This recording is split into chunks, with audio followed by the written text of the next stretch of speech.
Alors, moi, je suis intervenante juridique en centre de rétention. Donc, en fait, un centre de rétention, c'est là où le gouvernement français enferme, en gros, les personnes sans papier qu'il veut expulser de force dans leur pays d'origine.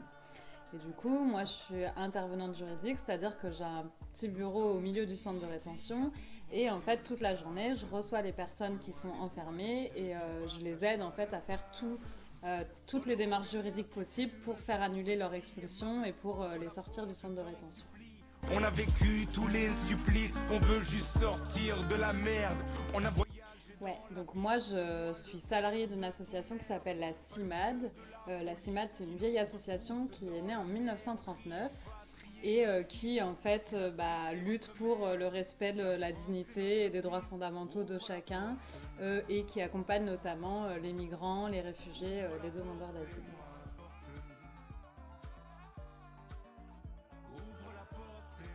Alors, du coup, moi, je suis salariée pour la CIMAD depuis presque un an, depuis juin dernier. Et avant, en fait, j'étais bénévole. Avant, j'étais bénévole dans une permanence d'accueil, c'est-à-dire que c'était une permanence cette fois dans une ville, à Nantes, où je recevais les gens pour les aider à faire les demandes de titre de séjour, les demandes d'asile et tout ça. Contre le mur, de toute façon, pas par ici, retour maison, maman là-bas qui risque la... En fait, de toute façon, moi, j'avais envie de faire un travail autour de l'accès justement aux droits fondamentaux et pour plus d'égalité, plus de justice. À l'origine, avant de travailler avec les sans-papiers, j'ai travaillé un petit peu avec les gens du voyage. Et finalement, j'ai commencé à être bénévole à la CIMAD et du coup, quand j'ai eu l'occasion d'avoir un poste salarié, j'ai pas hésité.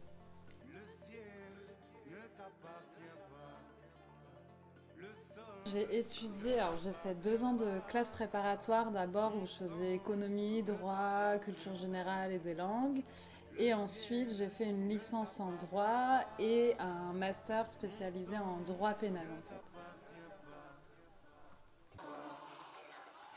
Ouvre la porte. Non, la montée des extrêmes, en fait, moi je sais pas, je suis pas géopoliticienne donc j'ai pas vraiment d'analyse précise là-dessus, mais je pense que de manière générale, une chose est sûre, en fait, je pense que c'est beaucoup de l'action des médias et des gouvernements, en fait, que ça arrange bien de trouver toujours un bouc émissaire. Du coup, au lieu de... pour éviter que les gens ils se posent des bonnes questions et qu'ils se posent des questions sur le système, sur comment il fonctionne, on trouve une cible pour dire regardez, tout ce qui va mal, c'est de leur faute. Et c'est une manière, en fait, je pense, de faire que les personnes ne se posent pas de questions sur leur gouvernement parce qu'ils sont trop concentrés à regarder ailleurs, que le danger viendrait forcément d'ailleurs, quoi.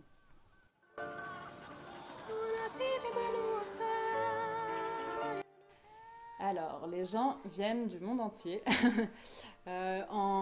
Vraiment en quantité, il y a pas mal d'Algériens, de Tunisiens, mais il y a vraiment après de tous les continents, quoi. Il y a des gens d'Europe de l'Est, de Géorgie, de Roumanie, des fois même du Portugal. Il y a des personnes d'Afrique, de toutes parts d'Afrique, donc de la Tunisie, de l'Algérie jusqu'au Soudan, le Sénégal, la Guinée, Côte d'Ivoire. Et aussi pas mal de personnes d'Amérique centrale, d'Amérique du Sud, donc des gens du Nicaragua, de Cuba, de Colombie. Enfin, vraiment, on voit le monde entier. Des Chinois. On a vécu tous les supplices, on veut juste sortir de la merde. Alors, en France précisément, si on continue sur notre lancée, ça va être de plus en plus difficile. On va dire que les politiques, en fait, sont vraiment de plus en plus restrictives. C'est de plus en plus dur d'arriver en France et d'avoir l'autorisation de rester s'installer, en fait. C'est de plus en plus, on réduit les droits des personnes migrantes pour des raisons, je sais pas des bonnes raisons à mon avis, mais en tout cas, je pense que ça va vraiment être de plus en plus difficile de venir en France. Après, je pense que la question, c'est aussi de se dire Enfin là, si on entend l'immigration dans le sens actuel, plutôt du sud vers le nord, mais en fait, on ne sait pas, on n'est pas à l'abri, nous, alors peut-être pas dans 10 ans, mais dans 20 ans, 30 ans, 40 ans, d'avoir nous aussi des raisons de fuir la France, en fait, d'être installés ailleurs, quoi. Donc là, on verra le sort qu'on nous réserve. Maman là-bas qui risque la prison. Mais tu crois quoi? Tu m'envoies où? Viens nous en aide si J'ai rien de... Enfin... J'ai rien de précis à dire à part qu'en fait la jungle de Calais c'est un espèce d'énorme camp, d'énormes bidonvilles où les gens en fait ils sont bloqués là parce que ils veulent aller en Angleterre et qu'on les laisse pas passer. Et du coup c'est des gens de tous les âges, de toutes les origines, ouais, qui vivent un peu comme dans un bidonville. Et régulièrement bah, y a la police vient et puis on arrête 20, 30. Et puis c'est comme ça qu'ils se retrouvent par exemple dans les centres de rétention où je travaille. Voilà. mon sang ne t'appartient pas. Sur mon travail, où là des anecdotes, j'en ai plein. Drôle. Alors, je réfléchis. Là, j'ai une anecdote pas spécialement drôle, mais j'ai une bonne nouvelle aujourd'hui. Là, quand j'étais sur la plage à Ajaccio, j'ai reçu un message d'une personne, un monsieur sénégalais, en fait, que justement j'accompagnais avant de partir en vacances là, au centre de rétention. Et en fait, qui venait d'arriver sur le territoire et qui voulait faire une demande d'asile parce que, pour des raisons très personnelles, en fait, il est menacé de mort du coup au Sénégal. Et donc je l'ai voilà et en fait à son arrivée en France il a directement été arrêté à l'aéroport. En fait ils ont dit, enfin directement il était accusé de vouloir s'installer en France illégalement. Il a dit qu'il voulait demander l'asile, on l'a pas laissé faire, du coup il a été placé au centre de rétention. Et finalement au centre de rétention on a réussi nous à lui faire une demande d'asile. Et qui s'est pas très bien passé parce qu'en fait, quand on est au centre de rétention, la demande d'asile, ça se fait par visioconférence. C'est-à-dire que vous êtes face à un écran et c'est à l'écran que vous devez expliquer pourquoi vous êtes en danger dans votre pays. Voilà, des trucs qui sont en général assez personnels, assez délicats et tout. Et moi, j'avais accompagné ce monsieur pour faire sa demande d'asile et en fait, les conditions techniques étaient très mauvaises. Du coup, la personne de l'OFPRA, qui est l'organisme en fait qui peut donner le statut de réfugié, elle n'entendait rien, elle comprenait rien à son histoire. Du coup, sa demande d'asile a été refusée. Et du coup, moi, j'ai fait avec ce monsieur ce qu'on appelle un recours gracieux, c'est-à-dire une demande exceptionnelle pour qu'il puisse refaire un entretien de demande d'asile, en disant que voilà, c'était vraiment inadmissible les conditions dans lesquelles il avait fait son entretien. Et du coup, finalement, il a pu... on a fait le recours et finalement, l'OFPRA a accepté de lui donner un nouveau rendez-vous. Et du coup, là, il vient de m'apprendre par message qu'il allait être libéré pour pouvoir continuer ses démarches d'asile en fait, à l'extérieur. Du coup, ça, c'est une super nouvelle parce que voilà, c'était pas gagné. Et c'est un monsieur qui a un passeport. Du coup, c'est très facile de le renvoyer au Sénégal, en fait. Donc voilà, là, ça fait des semaines qu'on travaille et finalement, c'est une bonne nouvelle. Il va être libéré. Voilà.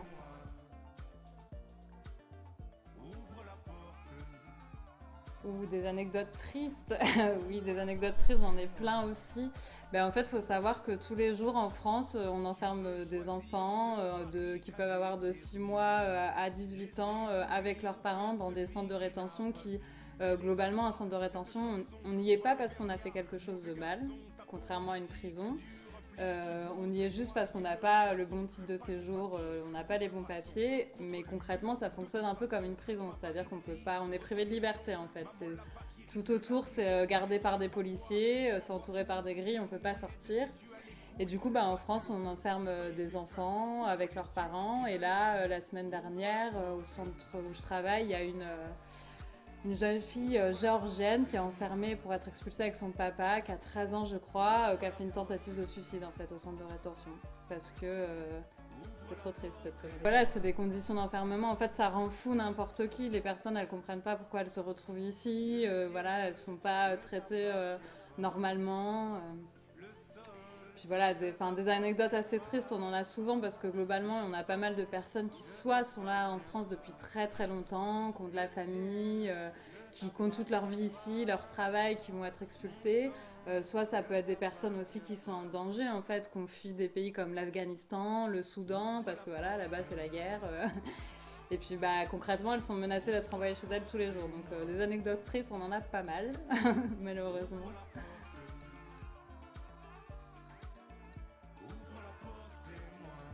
Les anecdotes émouvantes, j'en ai aussi, je pense. En fait, les anecdotes émouvantes, c'est un peu... de manière générale, en fait, moi, ce qui m'émeut pas mal, c'est les gens qui s'entraident beaucoup entre eux, en fait. On a des personnes, des fois, qui arrivent qui sont libérées du centre de rétention parce qu'il y a eu une erreur de procédure ou parce qu'il y a eu un truc et du coup, on arrive à les faire sortir. Et en fait, elles sortent, mais elles n'ont toujours pas de papier. C'est-à-dire qu'elles sont toujours normalement obligées de quitter le territoire, mais elles ne sont plus enfermées. Et en fait, elles vont revenir après amener des choses en visite à d'autres gens qui sont encore enfermés. Alors que concrètement, elles peuvent de nouveau être arrêtées par la police, mais elles vont quand même revenir pour aider les autres.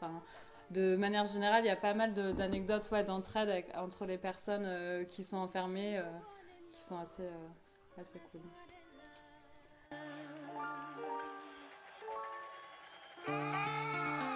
Alors franchement, si ça ne tenait qu'à moi, ce serait libre circulation et libre installation pour tout le monde en France. Parce qu'en fait, ce qui fait peur aux personnes de manière générale concernant la migration, en fait, c'est beaucoup de préjugés et c'est beaucoup de choses fausses, quoi. En fait, on va dire, non, les migrants, ils viennent prendre nos travail.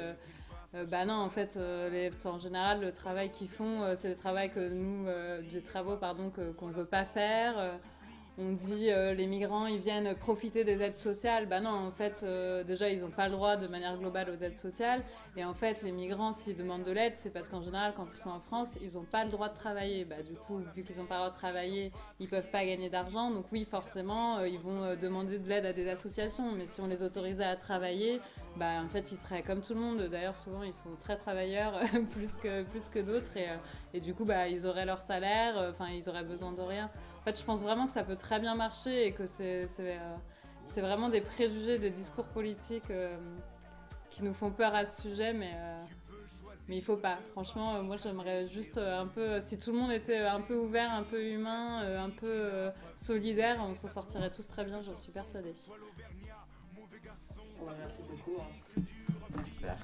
Noyer le poisson, pas le bon papier, contrefaçon, contre le mur, de toute façon, pas par ici, retour maison, maman là-bas qui risque la prison, mais tu crois quoi, tu m'envoies où, viens nous on aide si tu as les couilles, là-bas c'est le feu, là-bas il fait faim, ouvre les yeux et donne la main, ouvre la porte, c'est moi.